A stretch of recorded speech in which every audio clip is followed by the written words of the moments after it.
Assalamualaikum warahmatullahi wabarakatuh. Salam olahraga jaya. Apa kabar semua anak-anak? Kembali lagi bersama saya di mata pelajaran pendidikan jasmani, olahraga, dan kesehatan. Ya, semoga kalian tetap semangat dan sehat selalu. Dan jangan lupa apabila berpergian keluar, pakai maskernya, dan ingat tetap jaga jarak. Pokoknya tetap stay safe, oke? Oke, langsung aja kita memasuki materi pembelajaran PJOK ini di pertemuan yang ketiga. Ya, di pertemuan yang kedua sebelumnya kita mempelajari tentang bermain sepak bola menggunakan variasi. Kemudian yang keduanya aktivitas pembelajaran formasi yang kita pelajari. Nah, kini di materi yang ketiga dan keempat kita memasuki aktivitas pembelajaran pola penyerangan dan pertahanan. Jadi hasil dari sebuah formasi itu menghasilkan pola, yaitu pola penyerangan dan pertahanan. Ya. Apa itu pola penyerangan? Nah, pola penyerangan itu bertujuan utama dalam permainan sepak bola memasukkan bola ke gawang lawan sebanyak-banyaknya. Oke. Dan dijalankan oleh anggota tim ya dengan cara atau dengan berusaha untuk memaksimalkan peluang dan masukkan bola ke gawang ya.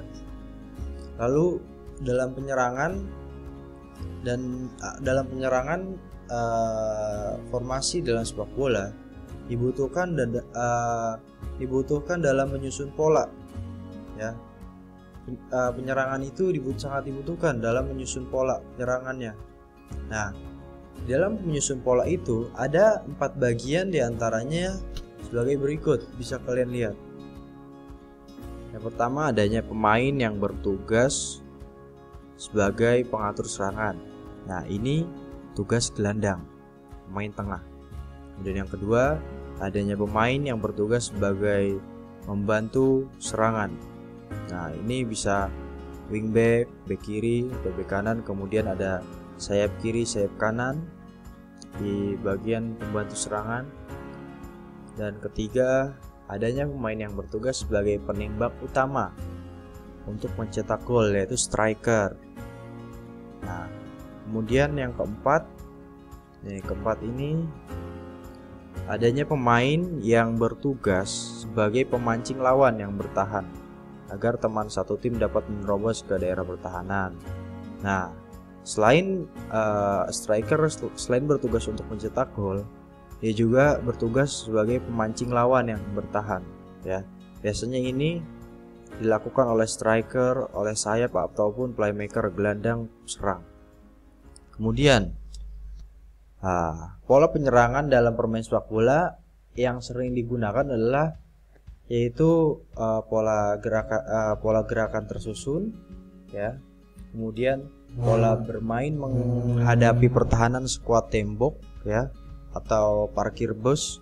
Kemudian yang ketiga, pola mencari ruang kosong. Nah, pola mencari ruang kosong ini akhir-akhir ini sangat jarang dilakukan, hanya beberapa tim saja. Tapi ini menjadi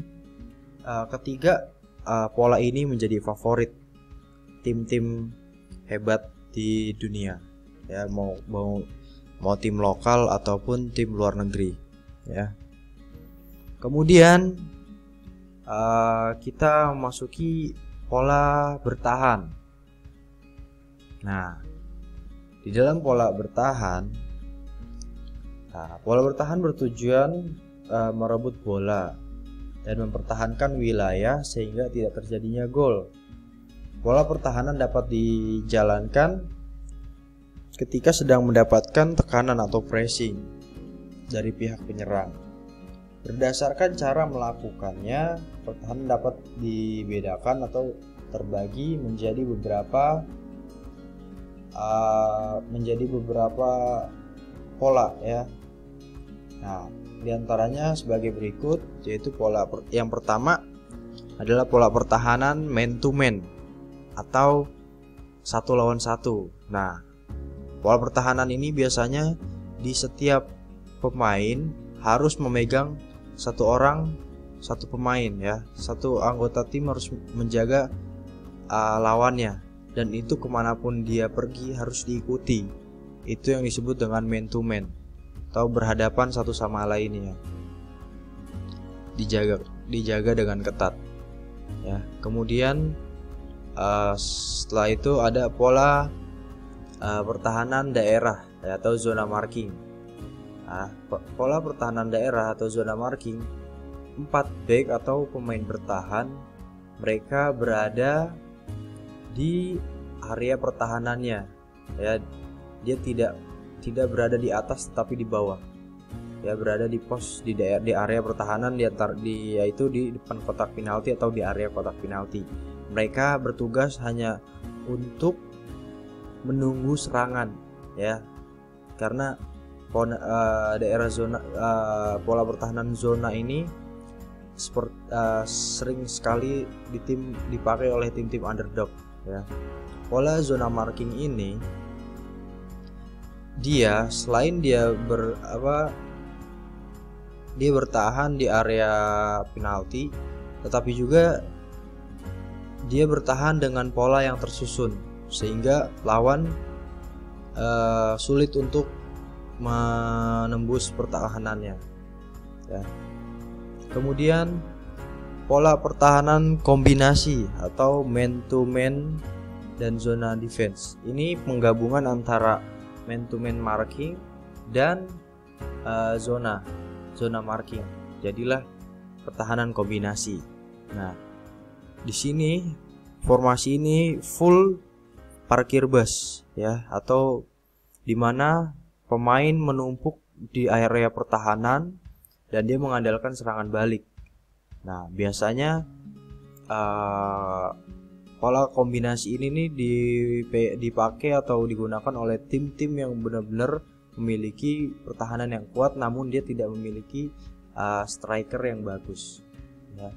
Dan ini biasanya pola ini untuk meredam tim-tim yang hebat atau serangan hebat seperti tim Brazil yang pada saat itu melawan tim Belgia di Piala Dunia tahun 2018, ataupun waktu itu Chelsea ya, tim Chelsea yang di final Liga Champions dia menggunakan pola pertahanan nih man to man dan zona, sehingga pada saat itu Barcelona bisa dikalahkan oleh Chelsea dengan pola pertahanan kombinasi ini ya. Kemudian, nah gimana sih ya untuk bisa kita melaksanakan atau menjalankan sebuah pola ya, atau sebuah formasi. Nah, dalam sepak bola itu ada caranya. Bagaimana? Yaitu dengan bermain sepak bola menggunakan peraturan yang dimodifikasi ya. Dengan bermain sepak bola menggunakan peraturan yang dimodifikasi, yaitu bermain sepak bola dengan mengumpan dan menerima bola untuk mencetak gol. Ini sangat dasar. Ini dasarnya ketika kita untuk bisa menjalankan formasi atau pola tersebut ya, dengan bermain yaitu small side game dengan banyak gawang ya. Gawang dari Kunz, membuat Kunz di antara ya. Itu cara melakukannya adalah sebagai berikut. Bentuk dua tim masing-masing terdiri dari 5 sampai 6 orang ya, 5 sampai 6 orang. Kemudian persiapkan 5 buah gawang selebar 2 sampai 3 meter diletakkan secara bebas pada lapangan. Nah, seperti ini ya. Kemudian tim dibedakan dengan warna kostum ya, antara kuning dan hitam. Kemudian permainan menggunakan 1 buah bola, dan untuk memulai permainan dilakukan dengan pada lapangan ya. Permainan menggunakan 1 buah bola, dan untuk memulai permainan dilakukan dengan pada lapangan ya, dimainkan di lapangan sudah pastinya ya. Kemudian setiap tim berusaha melakukan umpan melewati gawang dan berusaha menjaga gawang bagi regu yang tidak menguasai bola. Nah, seperti itu. Gimana cara kita menguasai bola, dan setelah itu kita bisa mengumpan dan memasukkan bola ke gawang. Terus setiap tim tidak boleh mengumpan melalui gawang yang sama secara 2 kali berturut-turut. Nah, seperti itu. Jadi setiap tim itu tidak boleh melewati atau mengumpan ke gawang yang sama. Dalam artian ini gawangnya, kita udah 2 kali di gawang ini tidak boleh, harus cari lagi yang lain, seperti itu. Kemudian setiap tim dapat mengumpan melalui gawang dan dapat diterima oleh teman setiap tim. Jadi setiap tim bisa mengumpan melalui gawang mana aja bebas. Nah, dan dapat diterima oleh teman yang satu tim. Yang penting saat menerima bola dari teman kita juga harus menerima, jangan sampai direbut oleh lawan ya. Dan kemudian setiap tim dapat mengumpan melalui gawang dan dapat diterima oleh teman satu tim. Nah, dengan baik mendapatkan 1 angka. Jadi siapa yang bisa mengumpan temannya melalui gawang, dia mendapatkan 1 angka ya, dapat poin 1. Terus tim yang mengumpulkan angka sebanyak selama 10 menit dinyatakan sebagai penangnya. Nah, jadi di antara tim ini yang berhasil mengumpan temannya melalui kedua gawang ataupun ini, mereka berhasil mendapatkan nilai 1. Dan lama permainan itu selama 10 menit.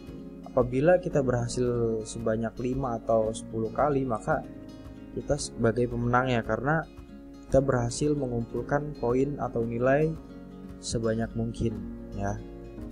Apa sih tujuannya bermain atau bermain sepak bola menggunakan peraturan yang dimodifikasi?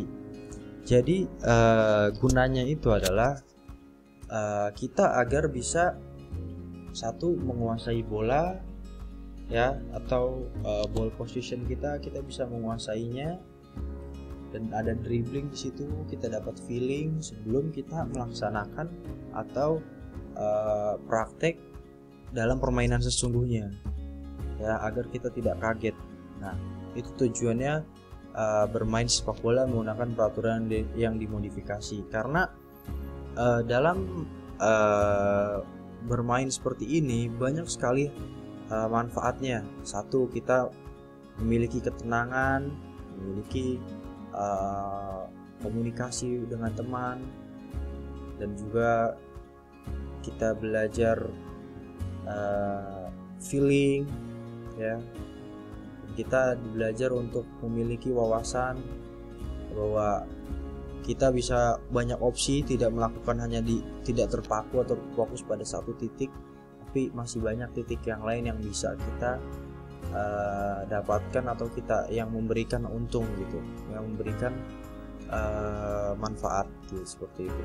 Jadi menurut saya dalam bermain sepak bola menggunakan peraturan yang dimodifikasi sangat membantu apabila kalian ingin mendalami sebuah pola atau formasi dalam permainan sepak bola.